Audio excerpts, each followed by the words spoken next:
Hey guys, so it's me, Jennifer.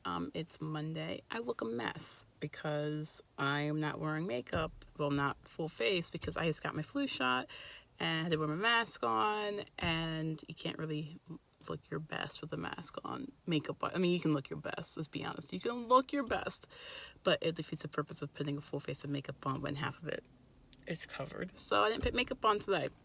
It's okay. My husband loves me just the way I am, allegedly. Just want to come in here and touch base again. Like when I do these stories, I have a whole plan laid out.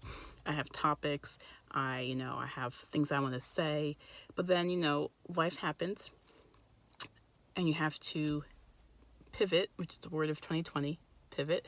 You have to pivot what you wanted to post, and you have to post what's happening in real life. And so this is what this post is about. I'm going to hopefully successfully share my IG stories from last week here next, so you can kind of have some context as to why I'm posting about it. And this week's topic is virtual learning and why it's been sucking for me. So take a look at how I felt last week.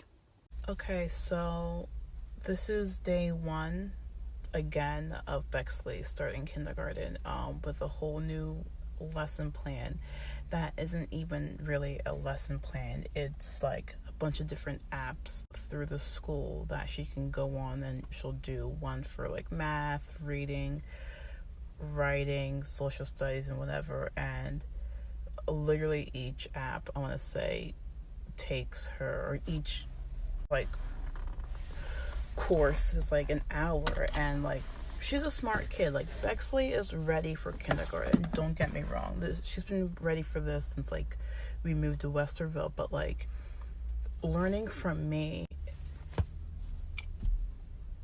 like, I feel like I'm just like failing her as a parent right now. And I'm just like, I'm getting so frustrated. I had to like leave the house because I was just like, I just can't today. Try not to cry, but it's frustrating because like, the reason why we wanted to keep her home the first semester is because we didn't want her to be exposed to COVID if she went back to school.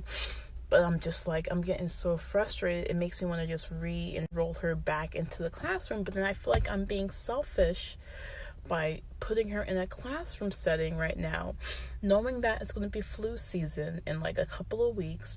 And once little Johnny gets a cold, the whole school will be shut down because they think it's going to be COVID, and then she'll be right back home again. I'm just so frustrated, and I'm so conflicted, and I don't want to feel like I'm a failure, but then I feel like I'm failing, and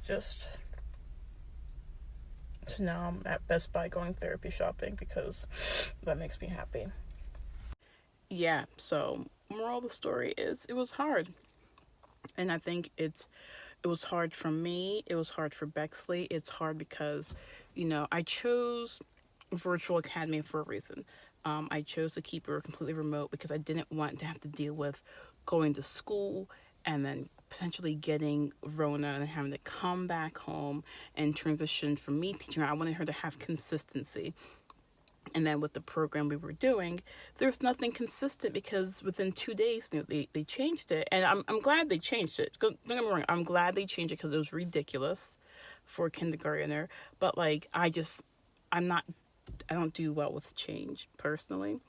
And so I was getting frustrated with, since she realized it, and then she was getting frustrated, and I was getting frustrated that she was frustrated, and then lots of tears were had last week. But I'm thankful that I have a great support system. I have great family and friends nearby, and her teacher has been so vocal and so helpful, and we talked for like 45 minutes. Yes, I was that mom on her like her office hours, through Google Meet. Yeah, 45 minutes like asking questions, and that's what got me through last week. And today we started school at 9 a.m. We were done at exactly 2 p.m. and there's no tears shed from either one of us. And she did get like a good 2 hours worth of breaks in there. So from 9 to technically like 12, so 3 hours of schooling, with a 2-hour break. And it's been so much better. And when I posted my videos last week, I had the the same comments kept coming into my inbox. Grace, have grace, give yourself grace. And I'm telling that to you too. Give yourself grace. This shit is fucking hard. No one goes to school to prepare to be a teacher to their toddler or their kindergartner or whoever, how old they are, during a pandemic. No one goes to school for that. There's no way to prepare for this. No way. And I know there's times where we feel like we're failing as parents. We're not failing. I felt like I was failing last week. I was like, my daughter's going to hate me. She's going to end up becoming a stripper because she failed out of kindergarten. Like, and nothing's wrong with stripping. Make your money, honey. I'm just saying, like, I feel like I was just feeling her as a parent. And then I had to switch up my mindset. Like, okay, like, you're getting frustrated, Jennifer. Like, what can you do to not let her see you frustrated? You have to have that, that front, that whole, it's going to be okay. And just kind of like pivot your learning techniques to make it where she can have fun with it. And so we did. So to let you guys know what we did today and what we're doing going forward was Dad, aka my husband Matt, he's going to help, the first hour of each day from 9 to 10 with something that I know I'm not strong with. Would be like her English stuff. So he'll help her with the one program that I know I get frustrated with, and so does she, because he can handle that because Bexley's his princess and she can do nothing wrong. Yeah, so he'll do that from 9 to 10. And in the meantime, between those 9 to 10, depending on the day of the week, if it's Tuesday and Thursday, Jameson goes to daycare. If it's Monday, Wednesday, and Friday, I can just get dressed, live my best life, hang out with my son, Jameson, talk to my dog, scroll on Facebook. Let's be honest, that's probably what's going to end up happening. But from 10 till 11:30, we do some work. And after each classwork that we do a happy dance. We're going to shake off all the negativity and be happy and jump around just to get all of that off of our chest. And every time she's done that, her face has just gotten brighter and brighter and brighter. And then from 11:30 to whenever lunch is ready, she'll play on her tablet. I'll make lunch. 12 to 1, we'll do lunch, finish playing on our tablet. And from 1 to the rest of the day, we'll finish our schoolwork, whatever's left over.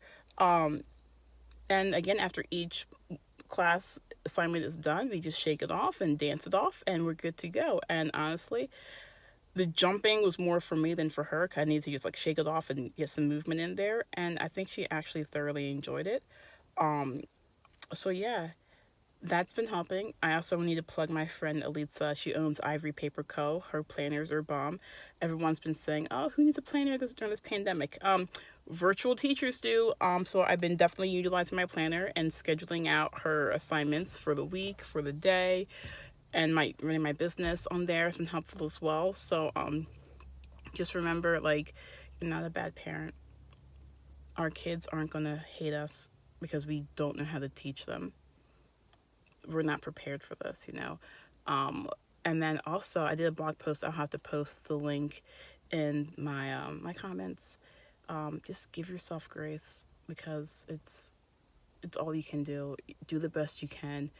Worst case scenario, put on a Netflix show, try again the next time, which ended up happening a couple times since we started this learning process. But I just want to jump on here and let you guys know how we're doing. We're doing great now. And it could change tomorrow. But as of right now, we're doing great, and I'm here for it. So that's all I got. Have a blessed day. I look tired, y'all. Whew. We'll work on me later. Right now, it's just, we'll get to me later. But have a great Monday. Peace.